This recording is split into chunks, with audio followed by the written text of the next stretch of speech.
Bueno, don Renato, mi psicólogo Renato, importante pregunta. ¿Qué cosas debe saber un hombre antes de casarse? Bien, gracias por tu pregunta, Donald, y gracias por invitarme. Pues creo que 4 cosas que debe saber un hombre antes de casarse. Eh, Tu pareja no tiene por qué hacerte feliz. Básicamente la felicidad la van construyendo juntos, en equipo. El matrimonio es gratificante, es bonito, pero es difícil también. No todo es color de rosa. Por eso es muy importante aprender a amar en los momentos tanto de alegría como también en los de dolor. Otra cosa, tercero, sería ser feliz es tu responsabilidad, no es responsabilidad de tu pareja, ¿no? Es decir, no debo centrar mi felicidad y mi mundo totalmente en esa persona, sino que debo también yo ser responsable de ello y trabajar por ello. Y cuarto, pues los hijos creo que son la bendición más grande del matrimonio y para ello pues hay que educarse, formarse para llevarlos en el buen camino. Ok.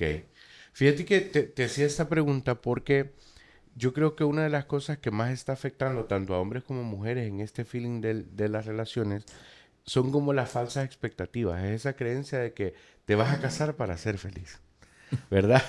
Y bueno, vos que ya estás casado, ¿verdad? Y yo creo que uno se enfrenta a darte cuenta primero que no crecemos con los papás de Disney, ¿va? O sea que primero ni crecemos con los papás de Disney ni somos las parejas de Disney, que eso se queda en las películas, ¿va? Y dentro de este crecimiento, ¿verdad? ¿Cuál creerías que está siendo como la mayor dificultad de los chavitos? Eh, por ejemplo, no sé si te ha tocado, pero de repente jóvenes que desde temprana edad ya empiezan a experimentar espacios más abiertos. Yo trato de decirle mucho a la gente como no se convierta en el esposo o en el marido o en la mujer de su pareja, ¿verdad? De su novio. Porque el noviazgo es precisamente como para eso, para ir desarrollando esa etapa. Y bajo estos 4 puntos me gustaría enfocarme en algo. Vos acabas de mencionar que tu pareja no está obligada a hacerte feliz. ¿Por qué no? Si es lo que a veces se puede vender. ¿Por qué no? Bueno, porque básicamente si yo voy con esa idea errónea desde el principio, pues siempre voy a estar como con un to-do list. Ajá, ajá. Básicamente, bueno, cumple esto, pero no cumple esta parte me falló.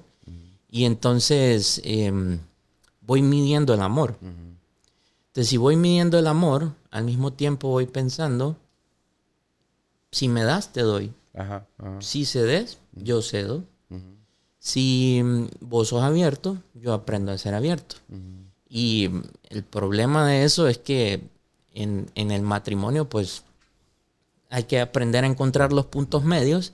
Y yo creo que por ahí es donde muchos jóvenes actualmente se equivocan, ¿no? Es decir, voy con la idea errónea, probablemente por la familia, etcétera, la cultura, todo el mercadeo que escuchamos, ¿no? Que, bueno, voy a casarme para que esta persona me haga feliz, pero... Y siempre pregunto a las personas, ¿y dónde está tu felicidad? ¿Dónde está el trabajar en ti mismo? ¿Dónde está en enfocarte en tu persona antes de dar la mejor versión posible a tu pareja? Porque diferente es que pienses en trabajar por hacer feliz a esa persona, no es garantía que por consecuencia correcto. eso te va a pasar, Claro. pero uno recibe lo que da, por Ujú, lo general. ujú. Fíjate que con esto de la expectativa y medir el amor, ahorita lo estaba escuchando y de verdad que yo me imaginé a dos personas con una barra medidora, como con una regla, ¿verdad? Y diciéndose como, ok, cumplís esto, no cumplís esto. Cuando hablamos de las expectativas, algo que le propongo a mis pacientes, y ahí me vas a contar vos cómo lo manejas desde tu perspectiva, es que hay una diferencia entre las expectativas y los estándares. Yo creo que la expectativa es lo que te gustaría que tu pareja tuviera. Pero ya cuando hablamos de estándares, yo creo que debería ser como un mínimo requerido, ¿verdad? Como, ok, si para mí es importante la vida religiosa, entonces tengo que considerar la religión de la otra persona. En cuanto a los valores, de igual forma. Y una de las cosas es verse más que imaginarse. Vos mencionabas acerca de que la otra persona tiene la responsabilidad de cargar con mi felicidad. ¿Qué hay de aquellas personas que ya se casaron, Tato, y que ya están dentro de ese vínculo matrimonial, ya legalmente, ya de manera eclesiástica, y se dan cuenta que no es lo que buscaron? ¿Qué recomendarías? Wow. Muy, muy impactante tu pregunta porque No estaba en el listado. no estaba en el listado, pero yo creo que tocaste dos palabras bien importantes, la expectativa y los estándares. Claro, uno siempre tiene expectativas, ¿no? Pero yo soy de los que digo mucho, ¿no? O trato de implementar bastante. Los extremos son dañinos. Ok, yo tengo expectativas, pero también tengo que ser consciente, o al menos debo ir en esa línea de entender que no todos tienen las mismas expectativas. O en este caso, mi pareja no tiene las mismas expectativas que yo. Entonces sí tengo que aprender a encontrar ese punto medio donde podamos unir nuestras expectativas y no ceder ante ciertos estándares, pero tampoco ser muy extremista de si esto no se cumple, pues entonces vos mencionabas el apartado de la fe, ¿no? Si yo he sido una persona que he crecido en una familia tradicionalmente religiosa, pero me voy a casar con una persona que nada que ver, yo no puedo pretender que esa persona tenga las mismas costumbres, Correcto. la misma idea y el mismo pensamiento que yo.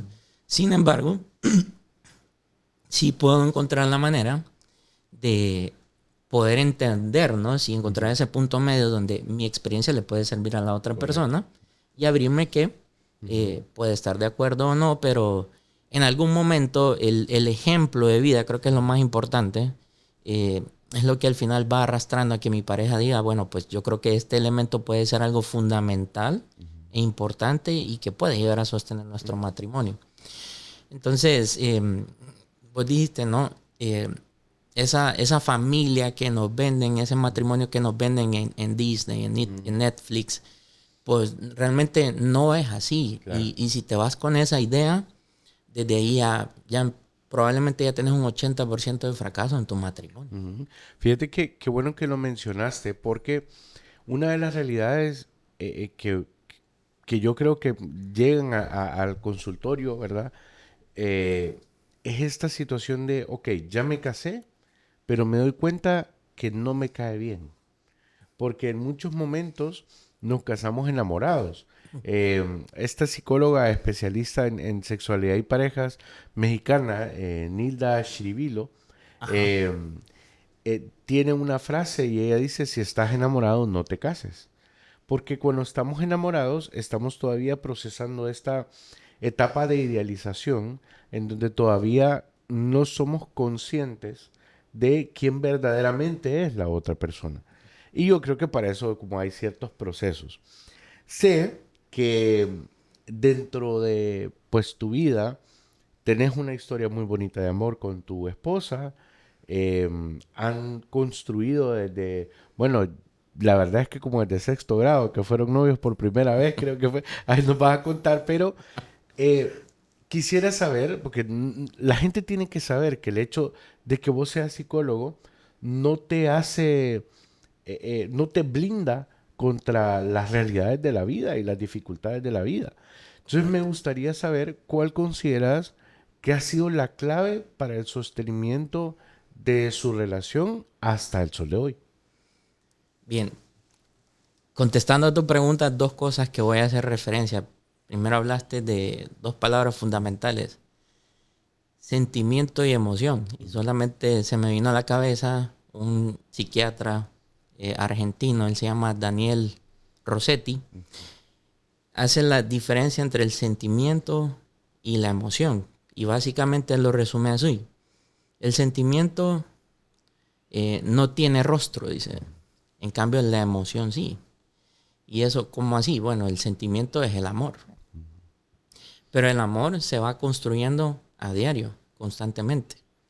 En cambio, la emoción, yo puedo en este momento mostrar con mis rasgos faciales el enojo, por ejemplo. Y eso es notorio en cualquier parte del mundo. Entonces uno concluye, esta persona es enojada, ¿no? Entonces, a partir de un sentimiento que me atrae a esa persona, me veo a futuro con esa persona, yo tengo que ir madurando ese sentimiento, ¿verdad? Y aprender al mismo tiempo a regular mis emociones, que van a ser de altos y bajos en ese proceso, para seguir alimentando ese sentimiento inicial, que también es muy importante enfatizar. No siempre ese primer amor que sentiste va a estar siempre en el matrimonio. Lo cual me lleva a lo segundo, ¿no? Y por ahí empezaría también de que no todo lo que vemos es realmente así como es. Y me explico un poco, ¿no? Cualquiera podría pensar, yo he visto a Renato con su esposa, y wow, es un matrimonio perfecto. Pues no somos un matrimonio perfecto, la verdad. Sí, tenemos una historia bonita, pero entre esa historia bonita también hemos vivido cosas bien complicadas, bien difíciles. Yo sé que en algún momento lo vamos a platicar, ¿verdad? Pero creo, ¿verdad? Considero muy importante que lo que ha sostenido hasta el día de hoy, después de varios años. ¿Cuántos años? ¿Cuántos años? Ya tenemos 6 años de casados, pero 20 de conocernos. Ajá. Entonces, Por si dudaban que se conocían, ¿no? en noveno grado fuimos Y no, no novios. fue en sexto. No fue en sexto, fue nos conocimos en séptimo y en noveno fuimos novios. Ajá. Y esa etapa no fue tan bonita, ¿verdad? Pero de ahí nos reencontramos, empezamos a madurar esa parte, ¿no? Y empezamos a construir nuestro amor, nuestra relación. Dentro de eso hicimos cambios importantes y hasta el día de hoy yo no podría decirte que ya está hecho. O sea, que ya no me tengo que reconstruir ella tampoco. Mentiras. O sea, eso no existe. Es un cambio constante, una renovación constante, es un ser la mejor versión posible cada día. Y somos un matrimonio, creo yo, que estamos intentando hacer bien las cosas. Qué bonita respuesta, sobre todo por eso, de aceptar que es algo que se hace todos los días. O sea, es chamba. O sea, es trabajar de manera constante. Y bueno, se me salió decirte Tato, antes, ¿verdad? En lo que estábamos platicando. Pero primero, pues te agradezco por estar acá, ¿verdad? Renato Pineda Bonilla, somos, la verdad, amigos de adolescencia, ¿verdad? Por ahí. Correcto. Él jura que me enseñó a jugar fútbol, pero los números demuestran otra cosa, ¿verdad? Pero no, te agradezco por estar acá.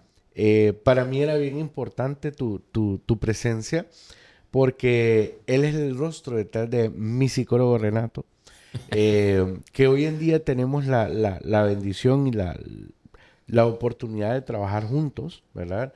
Te agradezco por estar acá.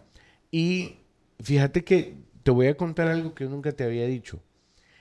Yo siempre he pensado de vos como un hombre muy luchador.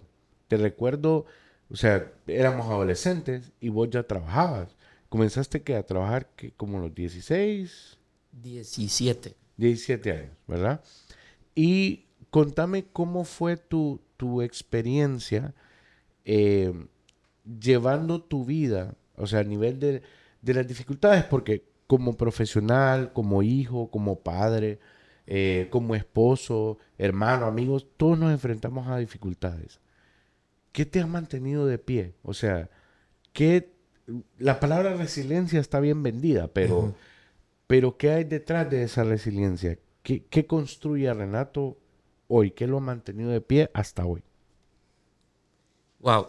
Bueno, primero invito a que Ajá. algún día podamos hacer un live ahí para hacer una potra en vivo y demostrarle para que la gente vea en vivo y en directo quién formó aquí en el fútbol. Cierro paréntesis. Eh, entonces, bueno, Yo creo que no podría decir que la fe desde el principio porque en aquel momento no era una persona que practicaba la fe. Podría empezar diciendo que decisiones muy importantes marcaron básicamente lo que soy ahora, ¿no? Por ejemplo, recuerdo que una de las primeras decisiones importantes que tuve que tomar fue cuando estaba saliendo de 10º grado.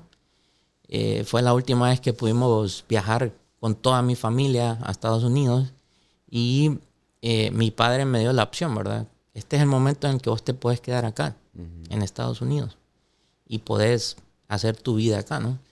Pero recordé, por ejemplo, cómo había sido el patrón de mis familiares allá, que no es tan sencilla la vida como uno piensa, ¿no? Y dije, bueno, mejor me regreso y continúo allá. Fue una de las primeras decisiones importantes que tomé, de la cual no me arrepiento de haberla tomado cuando tenía 16 años. Y luego de 17 años fue como ese momento en que te derrumban el castillo bonito que vos tenés, ¿verdad? Porque estoy entrando a la universidad y mi papá lo primero que me dice es, pues hijo, ya no te puedo costear la universidad. Si quieres estudiar, tienes que trabajar y pagarte la universidad. Y pues no fue fácil porque estaba acostumbrado tal vez a que todo me lo dieran, que todo me lo resolvieran. Y me tocó a trabajar, ¿verdad? No precisamente lo que me gustaba en ese momento, en ventas. Y empezar a tomar decisiones bien importantes desde bien joven, desde bien chiquito. Eh, pero básicamente las decisiones van marcando el futuro de quién vas a ser. Ahí fue cuando trabajaste en Acosa. Trabajé en la cosa en ventas por primera vez. Ese fue mi primer trabajo, wow. Hace ya días, ¿no? Y bueno, de hecho mis primeros trabajos no fueron precisamente trabajos que me gustaran, porque mi papá fue un vendedor nato. Pero uno podría pensar, entonces Renato es un vendedor nato, pero eso creo yo que se nace y se construye, pero sencillamente es parte de alguien, ¿no? Pero yo lo intenté, no me funcionó, ¿verdad? Y mis primeros trabajos fueron justamente en ventas, pero aprendí mucho del rubro de las ventas, aunque no me gustaba. Y luego, ya para ejercer como psicólogo, pues tampoco fue tan sencillo, porque al principio mis primeros trabajos fueron en recursos humanos, un área que es bonita, pero no es algo que me miraba haciendo el resto de mi vida, porque era muy, muy monótono, etcétera, etcétera, ¿no? Y bueno, vos me conoces un poco, ¿verdad? Sabes que soy bien, bien inquieto de estar, etcétera, ¿no? Entonces, pero para llegar a este momento de mi psicólogo Renato, hay toda una historia detrás. Hay una historia con decisiones buenas, malas, con caídas, con fracasos, momentos en los cuales me plantea, no, realmente esta es mi carrera, realmente es algo que es mi vocación, es algo que realmente me va a hacer feliz. Y pues en ese proceso de ir asimilando, pues uno va madurando, ¿no? Pero yo creo que en algún momento, que fue ya en los 19 años, justamente fue cuando yo tengo mi primer encuentro en un retiro espiritual, ¿no? Con Dios. Y a partir de ahí se fundamentan más mis decisiones como persona, como profesional, como hijo, como futuro esposo. Y es lo que he tratado de que sea mi eje central durante toda la vida. Y no es sencillo tampoco. Volvemos a lo mismo que con el matrimonio, no es sencillo, ¿no? Pero es lo que me ha sostenido hasta el día de hoy. Porque todos ven el resultado final, pero muy pocos, lo que vos decías, conocen la historia detrás, ¿no? Y no ha sido fácil. Hay momentos donde he experimentado bajones, tristezas, frustraciones, pero son las situaciones que definen quién soy el día de hoy, ¿no? Claro. Fíjate que yo siempre le digo a la gente, porque claro, está muy prostituido el término de el propósito de vida, ¿verdad? Y todo eso, y es complejo llegar a encontrarlo. Sí. Personalmente, yo tenía 29 años y yo todavía no sabía hacia dónde iba. Ya me había graduado de psicólogo, ya tenía mi primera maestría, ya había sacado otros diplomados, etcétera, pero pero yo no estaba conectado conmigo y vivía una vida muy incongruente. Ujú. Y se espera mucho que los psicólogos ya sepamos qué es lo que debería de pasar con el resto de nuestra vida solo porque somos psicólogos. Y la verdad es que estamos bastante lejanos de eso, ¿verdad? Fíjate que aprovechando lo que me contaba, ¿verdad? De la parte de la fe, hay una pregunta muy importante que tengo sobre tu hija, pero me gustaría hacerlo pues más adelante. ¿Ok? Y, y me gustaría saber, entre tantos cambios, ¿a qué has tenido que renunciar para sacar adelante tu familia, para sostenerte? Porque hay patrones que hay que romper, porque hay cosas en las que uno tiene que ceder, eh, porque no somos perfectos, ¿va? Estamos llenos de defectos y cuando nos casamos llevamos esa bolsita, ¿verdad? De cosas y las traemos allá y también es la de mi esposa y chocamos ahí. Contame, ¿a qué ha tenido que renunciar un, un hombre cuya profesión es ser psicólogo al estar casado? Yo creo que a lo que más he tenido que renunciar y es constantemente es al orgullo. Mm, Esa parte es dura, ¿no? En nosotros los seres humanos y eh, ceder ante ese orgullo, ¿no? Porque básicamente el orgullo te lleva a un falso yo que te lleva a no ceder, a no buscar puntos medios, a ujú, no enfocarte en qué puedo mejorar, ujú, en cómo puedo ser mejor como profesional, como persona, como esposo, ¿no? Yo creo que eso sigo renunciando o trato de seguir renunciando constantemente porque si no me quedo en lo que yo pienso que todo es bien, en lo que cómo deben ser las cosas y volviendo a lo que vos mencionabas, pues en una relación esa parte es importante. Siempre tiene que haber una persona del matrimonio que tiene que ceder. ujú, O sea, y uno piensa, bueno, es que ceder es debilidad. No, sencillamente es que hay momentos en los que tenés que aprender a ceder porque aquello se vuelve algo de ida y vuelta y no encontrar un punto medio. Y bueno, ya yendo específicamente a una anécdota bien específica, ¿verdad? También una parte importante es el sacrificio. ujú, Uno tiene que aprender a sacrificarse como hombre por su pareja, por su familia. Recuerdo que con mi esposa cuando estábamos en el tema de construir nuestra casa, ¿no? Y en ese momento pues nos tocó tomar una decisión bien importante, salirnos de nuestra comodidad, que era estar aquí en San Pedro Sula, y nos trasladamos a Villanueva, ujú, por tema económico, ¿verdad? Para ujú. reducir un poco los gastos, Que etcétera. eso ya fue en pandemia, ¿cierto? Eso fue en pandemia Ujú, justamente, correcto. Y es más, fue justamente para ETA e IOTA, ujú, para esa época fue. Y recuerdo que cuando ya estamos en ese proceso de pasarnos a la casa, yo me había comprado un carro, ¿verdad? Un carrito pequeño. Y en ese momento, pues, había que tomar decisiones bien importantes con la finalización de la ujú, casa. Y entonces no había de dónde sacar el presupuesto para esas cosas que teníamos que planificar y terminar, ¿no? Y vino una decisión importante, volvemos a las decisiones, ¿verdad? Eh, bueno, fue mi primer carro, fue la primera adquisición, fue el primer elemento que me hizo hacerme responsable de una deuda muy importante, pero al final dije, cedo esto o suelto esto por un bien mejor o ujú, por algo mejor para mí, para mi familia. ujú. Y fue cuando decido vender el carro precisamente para afinar los últimos detalles en casa y pues te toca como hombre muchas veces sacrificarte y ceder ante cosas que probablemente te han gustado, Ujú, te gustan, pero todo es por el bien de todos, no claro. nada más mío. Bueno, entonces en ese momento me tocó tomar esa decisión importante que no me arrepiento, ¿no? Creo que Claro. nos permitió terminar los últimos detalles que nos hacían falta y mantener nuestra economía a flote también, Claro. por ejemplo. Que por cierto, tu casa es bien bonita.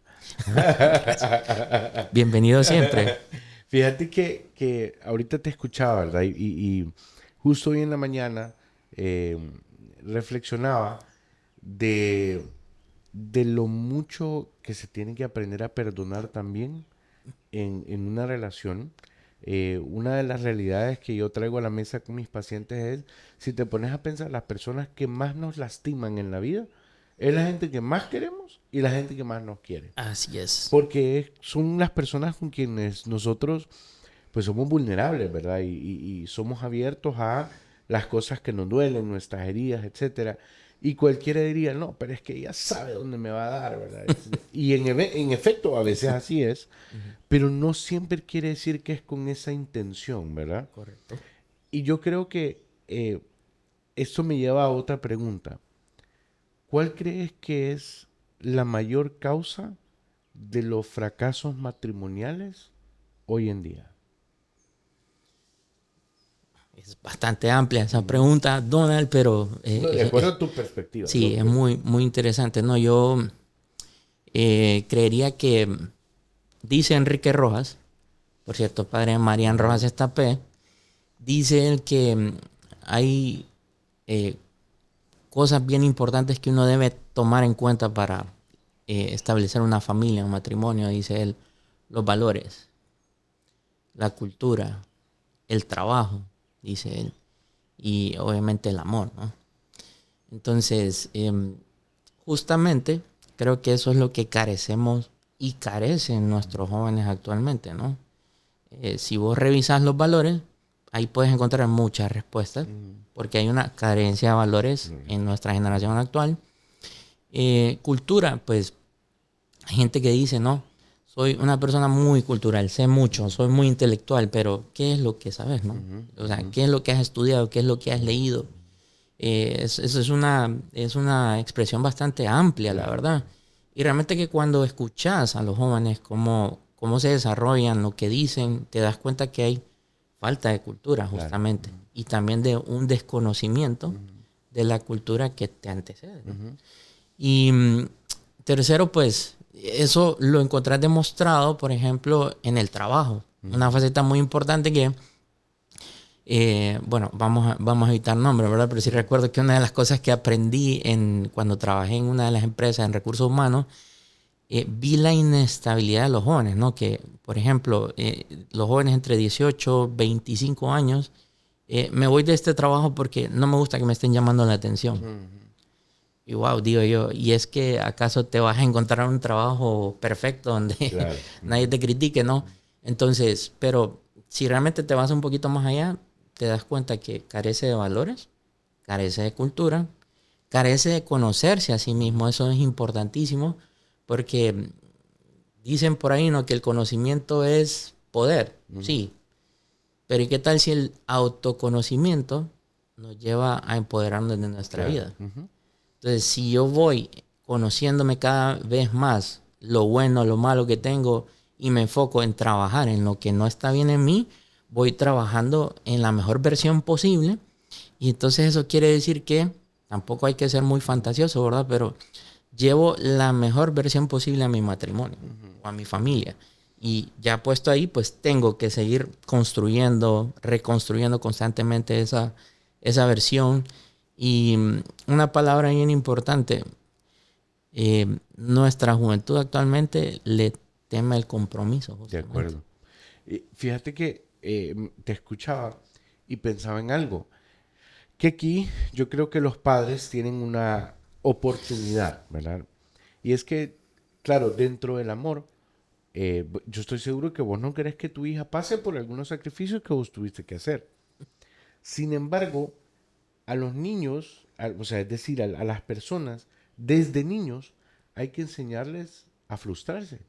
Hay que Correcto. enseñarles a que les digan que no todo se puede en la vida, que no todo lo que quieras lo vas a poder obtener, que es imposible que te enfrentes a una vida sin estrés, porque sucede mucho, sobre todo con los jóvenes, a veces, y no sé si te ha pasado en algún momento, que de repente la gente escribe para pedir información para terapia. Y yo pido la edad y te dicen 23 años, adolescente, ¿verdad? Y te das cuenta que es una realidad. Tenés Correcto. personas de 30 años, 35, 40 años, que todavía no han podido asumir el control de sus vidas, porque todavía viven buscando la aprobación de los papás, porque todavía viven en una casa donde sus papás les hacen todo, entonces no les permiten crecer y convertirse en adultos funcionales.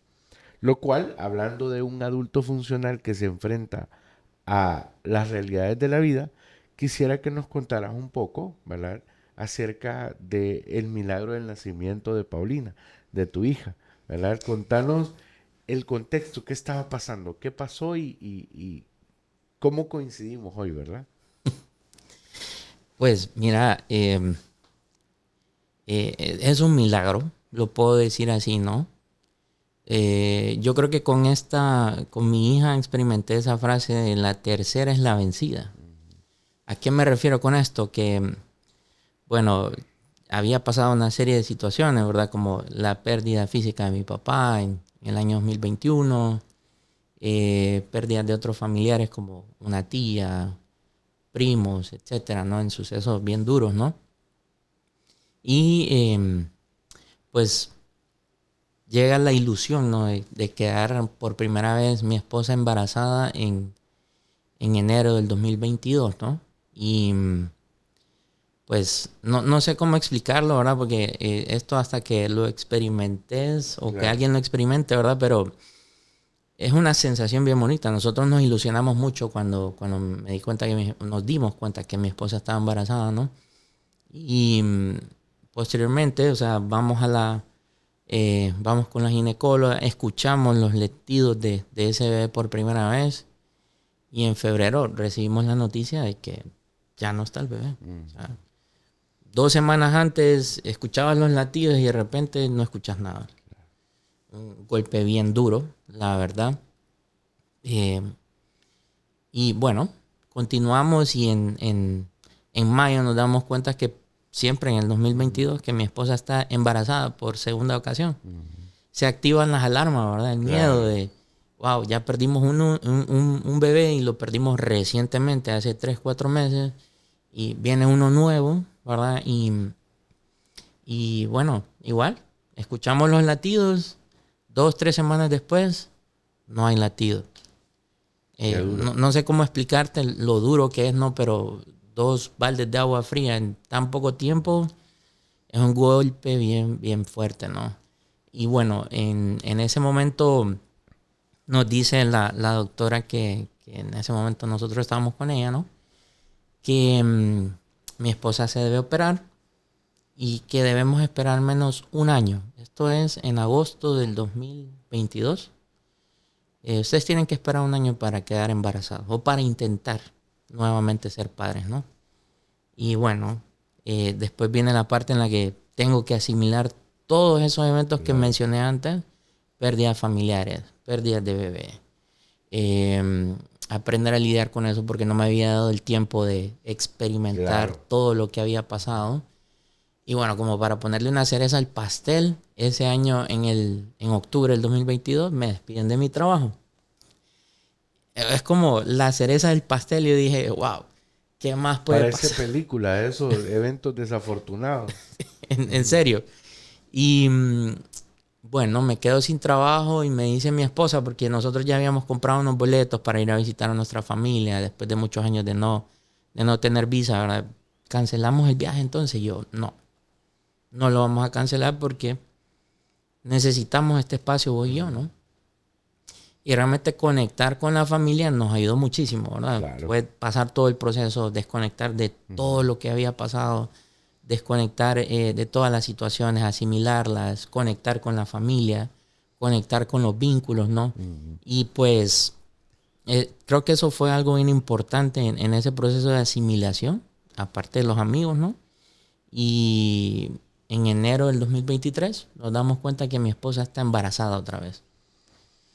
Eh, Te voy a ser honesto. Cuando fuimos a hacer la prueba y vimos el positivo con mi esposa, la verdad que no habíamos cómo reaccionar. Ojo, hago una aclaración. No es porque no estábamos Claro. Claro. contentos e ilusionados con la venida de Paulina, ¿no? Sino que habían 2 eventos previos Claro. que activaron nuestras alarmas, pues, ¿verdad? Y se activaron esos miedos nuevamente. Pero en todo momento fue confianza, confiar en el proceso, confiar en la doctora, confiar en las personas que nos van a apoyar en el proceso, dejarnos acompañar con mi esposa, ¿no? Por los amigos, por la familia. Y no fue un proceso sencillo, pero por eso digo que fue un gran milagro. Y la tercera fue la vencida, porque a la tercera fue cuando justamente pues ya tuvimos la bendición de ser padres por primera vez en septiembre del año pasado, el 2023, ¿no? Entonces, fueron duras tormentas. Aprendimos a guardar la calma dentro de la tempestad y, bueno, logramos apreciar el sol, que en este caso fue nuestra hija, ¿no? Y eso es lo que te podría compartir, ¿no? Con esa pregunta. Claro. Fíjate que pensaba en algo y pensé primero en tu esposa, ¿verdad? En lo difícil que tuvo que haber sido para ella este proceso. Y luego también para vos, como hombre, eh, como una persona de fe.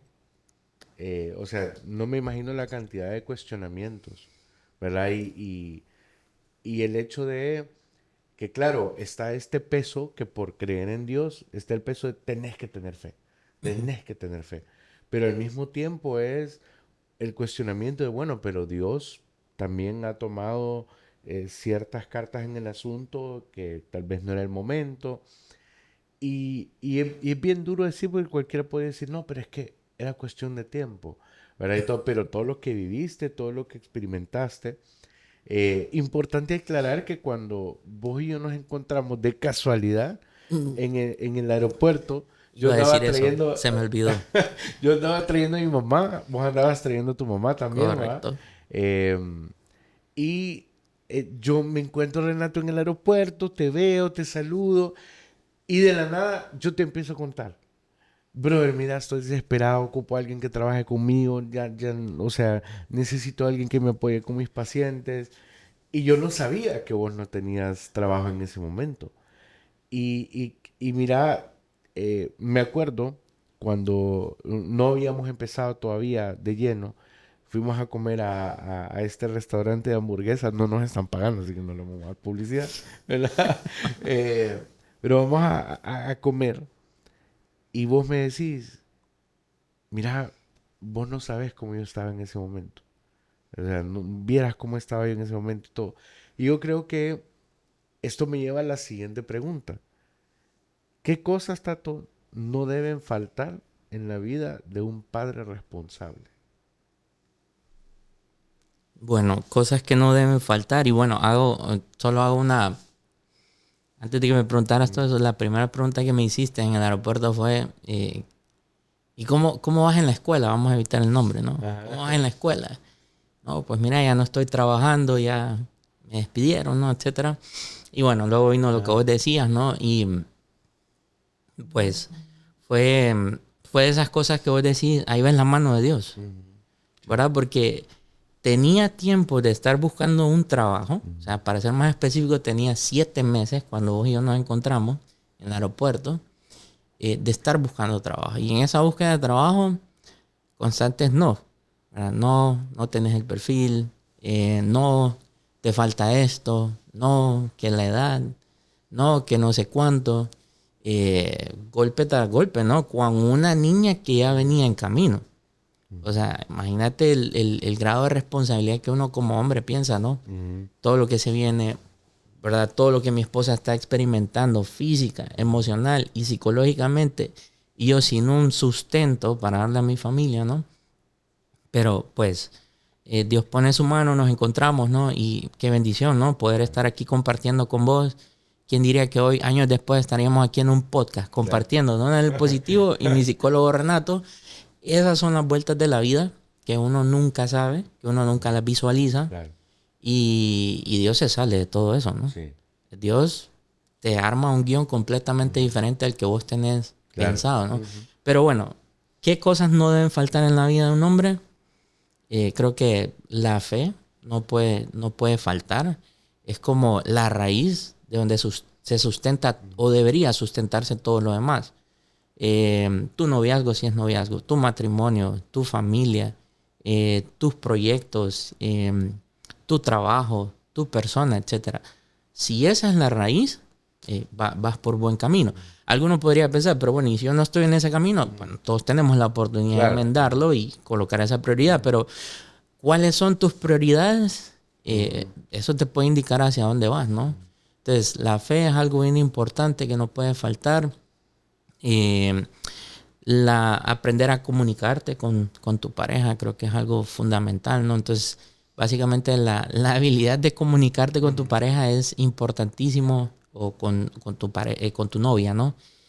Aprender a comunicarte, aprender a encontrar esos puntos medios, los acuerdos que van a hacer que esta relación fluya, que esta relación sea perdurable en el tiempo, ¿no? Estar formándote constantemente, renovándote, ¿no? Y creo que son 3 pilares fundamentales, y luego agregando un poquito más, por ejemplo, ser agradecido. Y oíme, Donald, es que no es solamente ser agradecido cuando te va bien, es aprender a ser agradecido cuando te va mal. O sea, y vos hiciste una mención bien importante. Sí me quejé.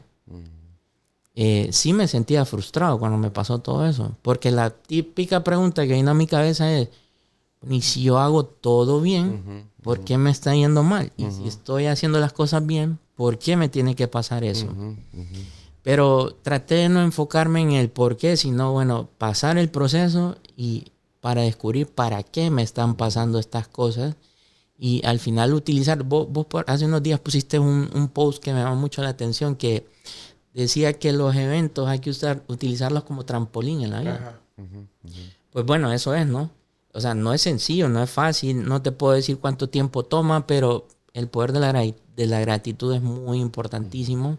Aprender a agradecer en la dificultad, porque ahí vas a aprender entonces a practicar la resiliencia y utilizar como trampolín en algún momento esa experiencia personal y familiar o matrimonial. Y pues diría que básicamente esos serían como pilares fundamentales. Muy bien. Para terminar, 2 preguntas importantes. La primera es, ¿cuál ha sido el mayor aprendizaje que te ha llevado de la experiencia terapéutica? ¿Cuál ha sido el mayor aprendizaje que te ha llevado de tus pacientes? Que no puedo ser rígido, no puedo ser cuadrado. Cada persona es una historia individual, muy particular, con sus cosas buenas, malas, ¿no? Y no puedo pretender esquematizar a cada paciente en la atención que yo doy, ¿no? Porque me ha tocado pacientes que me han roto los esquemas, pero me he abierto a esa posibilidad y me han enseñado, ¿no? Bastante cuando me he abierto a que rompan los esquemas. Esto me refiero a que uno tiene una idea de cómo trabajar, pero pues no todos los pacientes son iguales, y te encontrás y te vas adaptando a ellos, ¿no? Y sobre todo la parte de que debo seguir aprendiendo, mejorando, adquiriendo conocimiento, porque no lo sé todo y quizás nunca lo voy a saber todo, y ellos son mi mejor aprendizaje. O sea, parte de quién es mi psicólogo Renato es justamente gracias a sus pacientes. Muy bien. Porque cada paciente me enseña algo nuevo. Muy bien. Y luego, ¿verdad? ¿Cuál fue o cuál ha sido la lección más bonita que te dejó Don Kriga? Que en paz descanse. ¿Cuál ha sido la mayor o lo más bonito que te dejó tu papá? Mira, te lo puedo decir de esta forma. Cómo asimilar, por ejemplo, la pérdida de un familiar. En este caso, una persona tan importante como tu padre, ¿no? Y bueno, mi papá tenía 2 cosas, algunos podrán decir malas, ¿verdad? Pero mi papá era de los que donde iba, hacía un chiste, o siempre hacía un chiste. Siempre estaba sacando chistes, de la chistera, como decimos. Y algo que nunca le faltaba era que todos los fines de semana su cervecita siempre se las tomaba, ¿no? Entonces, ese proceso de asimilar la pérdida física de él, ¿verdad? Después de acompañarlo en ese proceso de su enfermedad. Recuerdo que en ese año, el 2021, algo que nos ayudó, porque él muere el 1 de septiembre. Septiembre es el mes de los cumpleaños de mi familia. 6 días después cumple mi hermano mayor, 10 días después yo, etcétera, etcétera, ¿no? Y mi papá cumplía años el 29 de noviembre. Entonces ese año se me ocurre, ¿no? Durante ese proceso, ¿no? Que el 29 nos reunamos en mi casa aquí, en mi casa, mi hermana y yo, con su pareja, mi esposa. Y pues, ¿qué hicimos? Pusimos música de los Beatles. Mi papá era un gran amante de los Beatles. Y tomamos unos cuantos traguitos con mi hermana, ¿no? E intentamos contar chistes como mi papá los contaba. Pero nadie nos fluía. Entonces, pero fue algo bonito porque es algo que nos permite mantener un recuerdo vivo de mi papá. Claro. Y creo que es algo que nos ha ayudado muchísimo. Entonces, al final, lo que quiero decir no es que mi papá decía, a mí no me visiten cuando ya esté muerto. A mí, o sea, cuando esté vivo, pues atiéndanme, visítenme y ya después no me estén visitando en el cementerio. Y como te digo, no, basado en eso, dije, pues yo creo que con esta experiencia de vez en cuando podemos mantener el recuerdo de mi papá vivo. Y nos ha ayudado, creo que a todos en ese proceso de vivir con la ausencia de mi papá. Claro. Porque sigue siendo... No me lo estás preguntando, pero, por ejemplo, si hay algo que nunca voy a poder verlo físicamente es ¿cómo sería Paulina con mi papá? Me ha quedado esa pregunta porque veo, por ejemplo, al papá de mi esposa, cómo él disfruta con mi hija y pienso, ¿cómo hubiese sido esa interacción con mi papá? Claro. Y con esta emoción te agradezco lo compartido. Corazones abiertos que nos dedicamos a servir a los demás. Gracias por compartir conmigo este camino de crecimiento, ayudando personas cuando comprendemos que si partimos del servicio hacia los demás, podemos vivir una vida más feliz. Así que gracias de negativo a positivo. Este es el podcast.